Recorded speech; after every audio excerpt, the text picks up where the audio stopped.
بسم اللہ الرحمن الرحیم نحمدہ ونصلی علی رسولہ الکریم اما بعد۔ آج قرآن کریم کے 26ویں پارے کا خلاصہ ہے۔ 26ویں پارے کی پہلی سورت سورہ احقاف ہے جو 35 آیات اور 4 رکوعات پر مشتمل ہے۔ اس کی آیت نمبر 21 میں اللہ تعالیٰ کا ارشاد مبارک ہے وَاذْكُرْ أَخَا عَادٍ إِذْ أَنذَرَ قَوْمَهُ بِالْأَحْقَافِ، اور قوم عاد کے بھائی حضرت ہود علیہ السلام کو یاد کرو جب انہوں نے اپنی قوم کو سرزمین احقاف میں ہدایت کی۔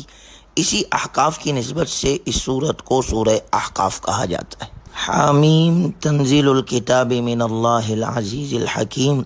سورت کی ابتدا میں قرآن کریم کی حقانیت، توحید اور حشر کے دلائل اور ان بتوں کی مذمت ہے جنہیں مشرکین نے معبود بنا رکھا تھا، حالانکہ وہ نہ سنتے تھے، نہ دیکھتے تھے، نہ نفع اور نقصان ان کے اختیار میں تھا، اور نہ ہی وہ پرستش کرنے والوں کی دعائیں قبول کر سکتے تھے۔ دوسرے رکوع میں اللہ کا ارشاد ہے ان الذین قالوا ربنا اللہ ثم استقاموا فلا خوف علیہم ولا هم يحزنون، بے شک جن لوگوں نے کہا ہمارا رب اللہ ہے پھر وہ اس پر ثابت قدم رہے، ایسے لوگ خوف اور غم سے محفوظ رہیں گے، اور اللہ تعالیٰ نے ایسے لوگوں کے لیے جنت تیار کر رکھی ہے۔ جب انسان فکری اعتبار سے 40 سال کی عمر میں پختگی حاصل کر لیتا ہے تو اللہ تبارک و تعالیٰ نے اگلی آیات میں 2 قسم کے انسانوں کا ذکر کیا ہے، ایک اچھے کردار والے اور دوسرے برے کردار والے۔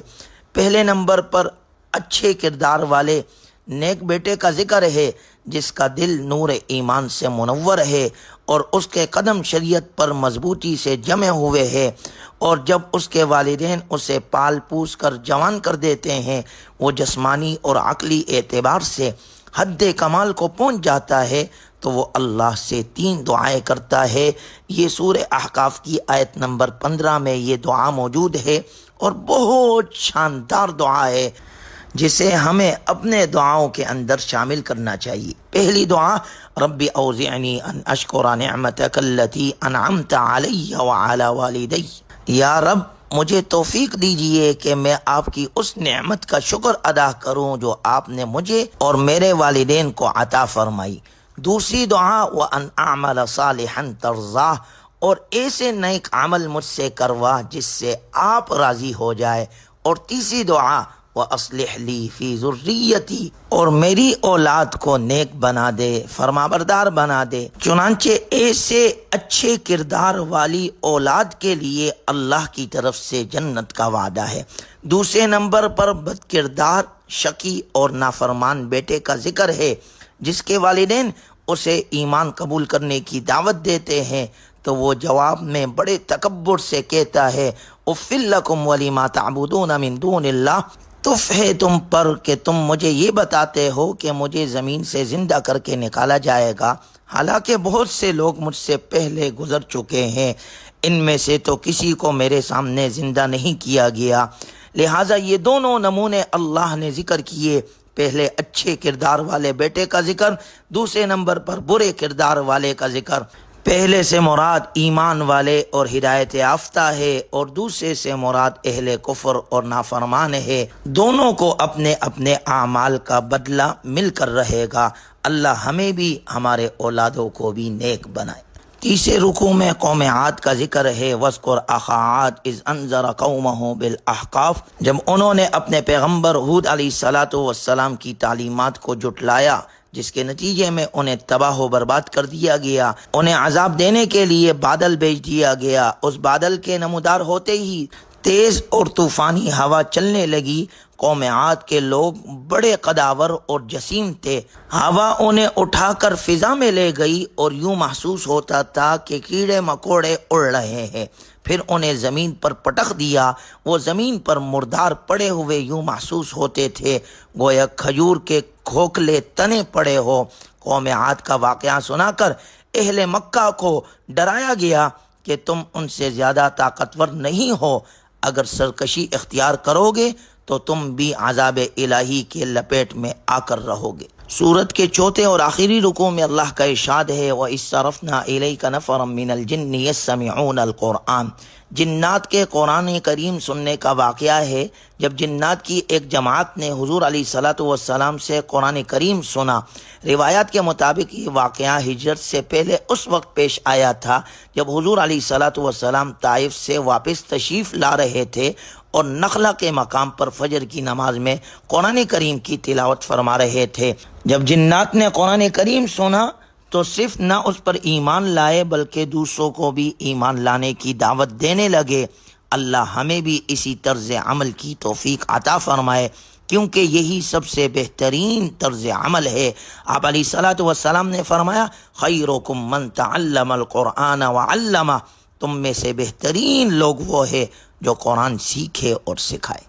اس کے بعد سورہ محمد ہے جو 38 آیات اور 4 رکوعات پر مشتمل ہے۔ اس کے آیت نمبر 2 میں اللہ کا ارشاد ہے، وَآمَنُوا بِمَا نُزِّلَ عَلَى مُحَمَّدٍ، اور جو کتاب حضرت محمد صلی اللہ علیہ وسلم پر نازل ہوئی اسے مانتے رہے۔ چونکہ اس آیت مبارکہ میں حضور علیہ الصلاۃ والسلام کا اسم گرامی محمد صلی اللہ علیہ وسلم آیا ہے، اسی نسبت سے اس سورت کو سورہ محمد کہا جاتا ہے۔ اس سورت کا دوسرا نام سورہ قتال بھی ہے، کیونکہ اس میں کفار کے ساتھ قتال کے احکام کا بیان ہے۔ اس سورت کا موضوع حقیقت میں جہاد و قتال ہے۔ سورت کی ابتدا میں کفار اور مؤمنین کے درمیان فرق بیان کیا گیا ہے کہ کفار باطل کی اتباع کرتے ہیں اور اہل ایمان حق کی اتباع کرتے ہیں۔ جب انسانوں میں ان دو گروہوں کا وجود ہوگا، ان کے درمیان کشمکش بھی ہوگی، ٹکراؤ بھی ہوگا۔ اس لیے فرمایا گیا، فَإِذَا لَقِيتُمُ الَّذِينَ كَفَرُوا فَضَرْبَ الرِّقَابِ، جب تم کافروں سے ٹکراؤ تو ان کی گردنیں اڑا دو، یہاں تک کہ جب ان کو خوب قتل کر چکو تو جو باقی بچے انہیں مضبوطی سے قید کر لو۔ پھر قیدیوں کے متعلق احکام کا ذکر ہے کہ ان قیدیوں کو بطور احسان میں آزاد کیا جا سکتا ہے اور فدیہ لے کر بھی چھوڑا جا سکتا ہے۔ تیسری صورت یہ ہے کہ اپنے قیدیوں کے ساتھ تبادلہ کر لیا جائے۔ اس کے بعد اللہ کا ارشاد ہے، یا ایھا الذین آمنوا ان تنصروا اللہ ینصرکم ویثبت اقدامکم، اے ایمان والو اگر تم اللہ کے دین کی مدد کرو گے تو وہ تمہاری مدد کرے گا اور تمہارے قدم جما دے گا۔ دوسرے رکوع میں اللہ کا ارشاد ہے، ان اللہ یدخل الذین آمنوا وعملوا الصالحات جنات تجری من تحتها الانہار، کہ جو لوگ ایمان لائے عمل صالح کیے ان کے لیے ایسی جنت ہے جس کے نیچے نہریں بہتی ہے۔ جبکہ کافروں کے لیے آخرت میں کوئی خیر نہیں، دنیا میں وہ جانوروں کی طرح کھا پی رہے ہیں اور مختلف نعمتوں سے فائدہ اٹھا رہے ہیں، لیکن اس کے برعکس مؤمن احکامات شریعت کی پابندیوں میں محدود ہو کر اپنی ضروریات پوری کرتے ہیں۔ لہٰذا مومنوں کے لیے آخرت میں ایسے باغات ہیں جن میں تازہ پانی، خالص دودھ، پاکیزہ شراب اور صاف و شفاف شہد کی نہریں اور ہر طرح کے میوے ہوں گے، اور اس کے برعکس کافر جہنم کی آگ میں ہمیشہ جلیں گے اور ان کا مشروب کھولتا ہوا پانی ہوگا۔ اللہ ہماری حفاظت فرمائے۔ منافقین کے بارے میں بھی بیان ہوا ہے کہ وہ خواہشات کی پیروی کر رہے ہیں، آخر وہ کس بات کا انتظار کر رہے ہیں سوائے اس کے کہ قیامت آ جائے اور نتیجہ سنا دیا جائے۔ قیامت کی آمد زیادہ دور نہیں، اس کی سب سے بڑی نشانی نبی صلی اللہ علیہ وسلم ہے، جن کے بعد کوئی نبی نہیں آئے گا اور قیامت ہی آئے گی۔ سورت کے اخیر میں ہمارے لیے ہلا دینے والا مضمون ہے۔ اللہ تبارک و تعالی ہمیں دعوت دے رہا ہے کہ ہم اس کے دین کی سربلندی کے لیے مال و جان کے ساتھ بھرپور کوشش کریں۔ البتہ اللہ کا دین ہماری قربانیوں کا محتاج نہیں، بلکہ ہم اس کے در کے فقیر ہیں۔ اگر ہم نے بخل اور بزدلی کا مظاہرہ کیا تو اللہ ہمیں محروم کر دے گا اور دین کی خدمت کی سعادت کسی ایسی قوم کو دے دے گا جو ہماری طرح دنیا دار نہیں ہوگی۔ جب عربوں نے عیش و عشرت میں مبتلا ہو کر اللہ کے دین کی خدمت کو پس پش ڈال دیا تو اللہ نے انہیں تاتاریوں کے ہاتھوں تباہ و برباد کر دیا۔ پھر اللہ نے تاتاریوں کو اسلام قبول کرنے کی توفیق دی تو انہی میں سے ایک قبیلے کے ذریعے سے خلافت کے نظام کو قائم کر دیا گیا۔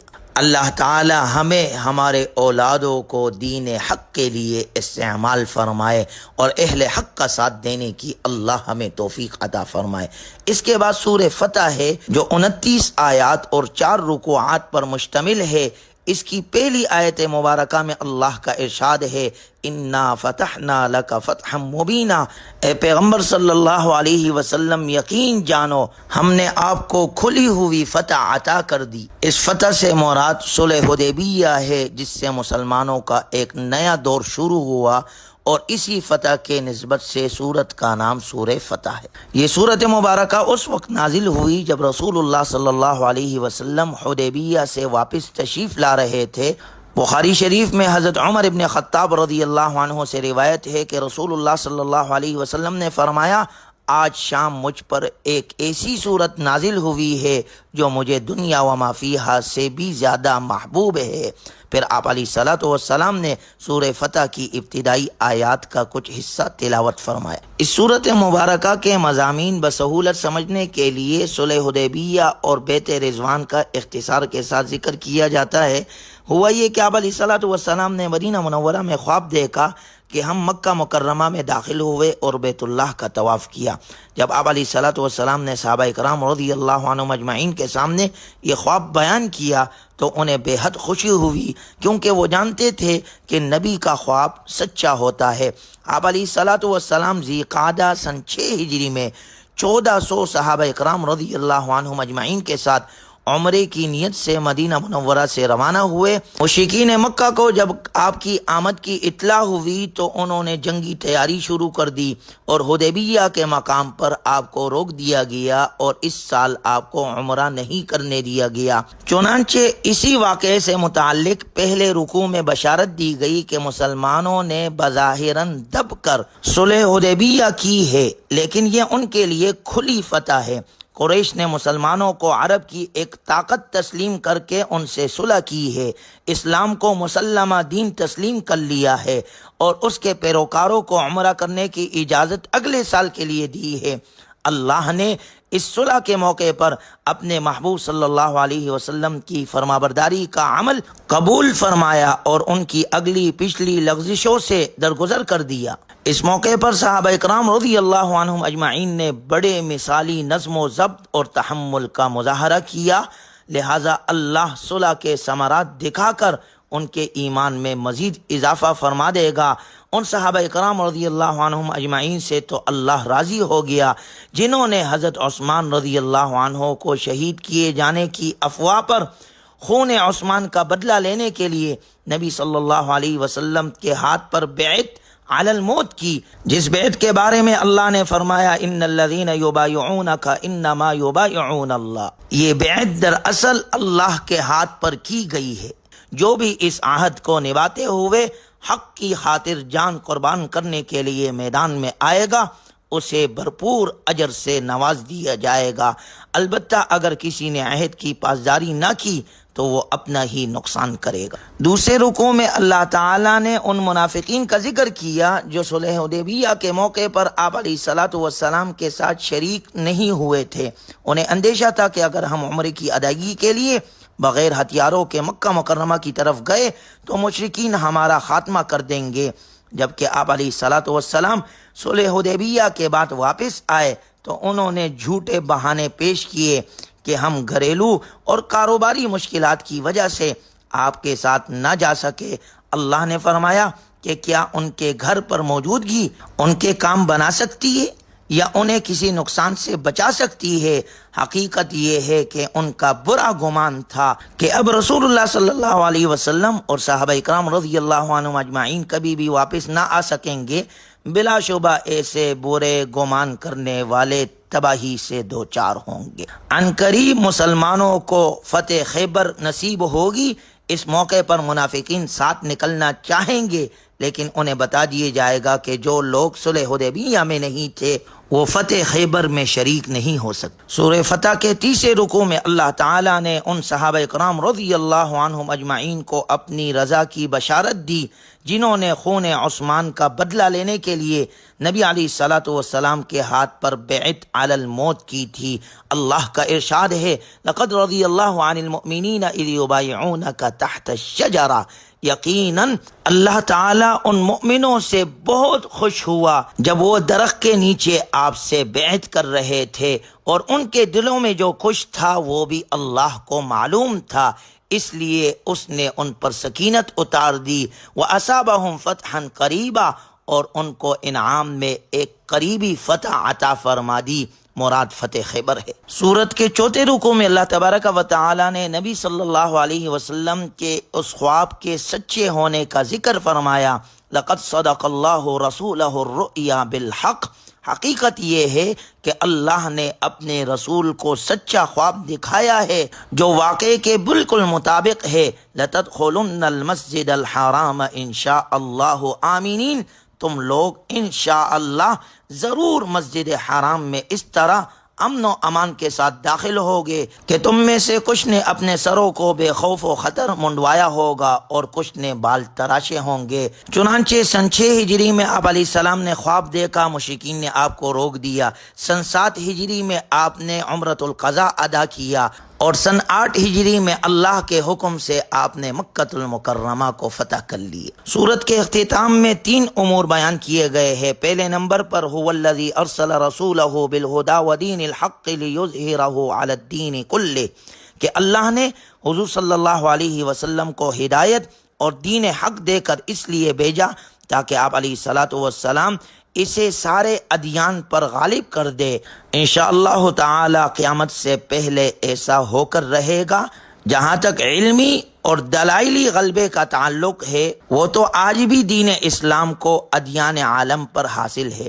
دوسرے نمبر پر صحابہ اکرام رضی اللہ عنہم اجمعین کی تعریف کی گئی، اشداء علی الکفار رحماء بینہم، کہ وہ کافروں کے مقابلے میں بڑے سخت اور آپس میں بڑے مہربان، اور وہ سب رضائے الہی کے طالب ہے۔ تیسرے نمبر پر سورت کے آخر میں اللہ کا ارشاد ہے، وعد اللہ الذین آمنوا وعملوا الصالحات منہم مغفرۃ واجرا عظیما، کہ ان لوگوں کے ساتھ مغفرت اور اجر عظیم کا وعدہ ہے جو ایمان لائے اور نیک عمل کرتے رہے۔ اللہ تعالی ہمیں بھی ان لوگوں میں شامل فرمائے۔ اس کے بعد سورہ حجرات ہے جو 18 آیات اور 2 رکوعات پر مشتمل ہے۔ اس کی آیت نمبر 4 میں ینادونک من وراء الحجرات، حجرات حجرے کی جمع ہے اور حجرہ گھر اور کمرے کو کہتے ہیں۔ چونکہ اس میں ان دیہاتیوں کا ذکر ہے جو ادب سے ناشنا ہونے کی وجہ سے حضور علیہ الصلوۃ والسلام کو عمومی انداز میں کمرے کے باہر سے آواز دیا کرتے تھے، اس لیے اسے سورہ حجرات کہتے ہیں۔ چونکہ اس سورت مبارکہ میں مکارم اخلاق بھی بیان ہوئے ہیں، اس لیے اسے سورۃ الاخلاق والآداب بھی کہا جاتا ہے۔ سورت مبارکہ کے پہلے رکوع میں ہدایات دی گئی ہے کہ اسلامی ریاست میں دستور کی اہم ترین بنیاد یہ ہے کہ کوئی قانون سازی قرآن و سنت کے خلاف نہ ہوگی۔ نبی صلی اللہ علیہ وسلم کے فرامین کی اطاعت اور ان کی سنت کی پیروی عالمگیر سطح پر ایک وحدت کی بنیاد فراہم کرے گی۔ ان کے احترام و ادب کا تقاضا ہے کہ جب دلیل کے طور پر ان کا ارشاد پیش کیا جائے تو فوراً خاموش ہو جاؤ۔ اگر کسی نے اپنی رائے کو آپ علیہ الصلوۃ والسلام کے ارشادات پر فوقیت دی تو اس کی تمام نیکیاں ضائع کر دی جائے گی۔ اگلی آیات میں اجتماعی اور معاشرتی آداب بیان کرتے ہوئے مسلمانوں کو تاکید کی گئی ہے، یا ایھا الذین آمنوا ان جاءکم فاسق بنبأ فتبینوا، اے ایمان والو اگر کوئی فاسق تمہارے پاس کوئی خبر لے کر آئے تو اچھی طرح تحقیق کر لیا کرو، افواہوں پر کان مت درا کرو۔ اڑتی ہوئی افواہوں پر اعتماد بسا اوقات باہمی قتل و قتال تک پہنچا دیتا ہے۔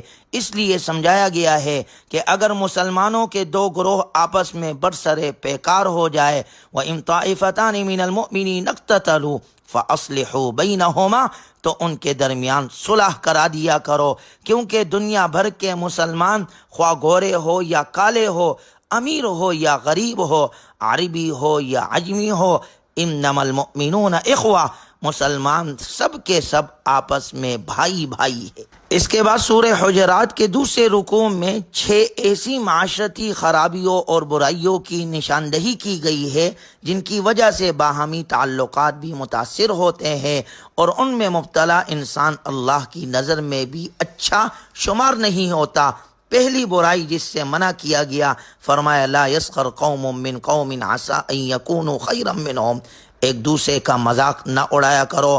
عام طور پر ایک شخص دوسرے شخص کا مذاق اس وقت اڑاتا ہے جب وہ اسے حقیر اور اپنے آپ کو اس سے بہتر سمجھتا ہے، اس لیے فرمایا گیا کہ جن کے ساتھ تم تمسخر کر رہے ہو سکتا ہے وہ اللہ کی نظر میں تم سے بہتر ہو۔ دوسرے نمبر پر فرمایا وَلَا تَلْمِزُوا أَنفُسَكُمْ، کہ ایک دوسرے پر عیب نہ لگاؤ، تانا نہ دو۔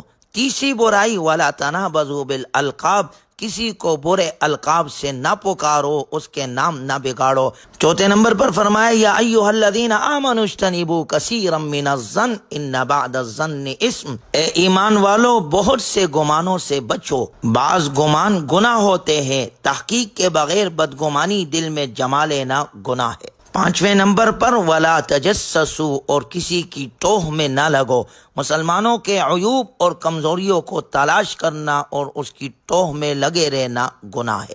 چھٹی معاشرتی برائی جس سے ان آیات میں منع کیا گیا ہے ولا یغتب بعضکم بعضا، وہ یہ کہ ایک دوسرے کی غیبت نہ کرو۔ غیبت کرنے کو اللہ تعالیٰ نے مردہ بھائی کا گوشت کھانے سے تشبیہ دی ہے، گویا غیبت کرنے والا کسی جانور کا نہیں بلکہ انسان کا گوشت کھاتا ہے۔ جس انسان کا گوشت یہ کھا رہا ہے وہ کوئی غیر نہیں بلکہ اس کا مسلمان بھائی ہے، وہ گوشت کسی زندہ کا نہیں بلکہ مردہ کا ہے۔ اللہ ہمیں بھی اور ہماری مجلسوں کو بھی غیبتوں سے پاک کرے۔ اس کے بعد باہمی تعلق کی خرابی کا ایک بڑا سبب حسب و نسب اور مال و دولت پر فخر اور غرور بھی ہوتا ہے، اس لیے سورہ حجرات میں اس کی بھی جڑ کاٹ دی گئی ہے اور واضح کر دیا گیا ہے یا ایھا الناس انا خلقناکم من ذکر و انثی وجعلناکم شعوبا وقبائل لتعارفوا، اے لوگو حقیقت یہ ہے کہ ہم نے تم سب کو ایک مرد اور ایک عورت سے پیدا کیا ہے، یہ قوم، قبیلہ، ذات پات، رنگ و نسل جیسی غیر اختیاری چیزوں میں سے کوئی چیز بھی انسان کو اللہ کے ہاں مکرم اور محبوب نہیں بناتی۔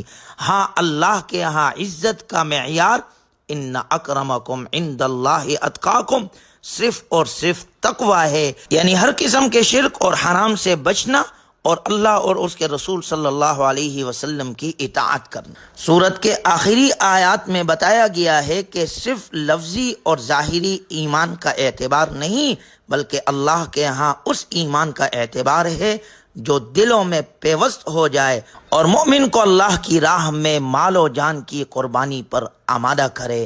اللہ ہمیں بھی ایسا ایمان نصیب فرمائے اور قرآنی تعلیمات پر عمل کرنے والا بنائے۔ وآخر دعوانا ان الحمد للہ رب العالمین۔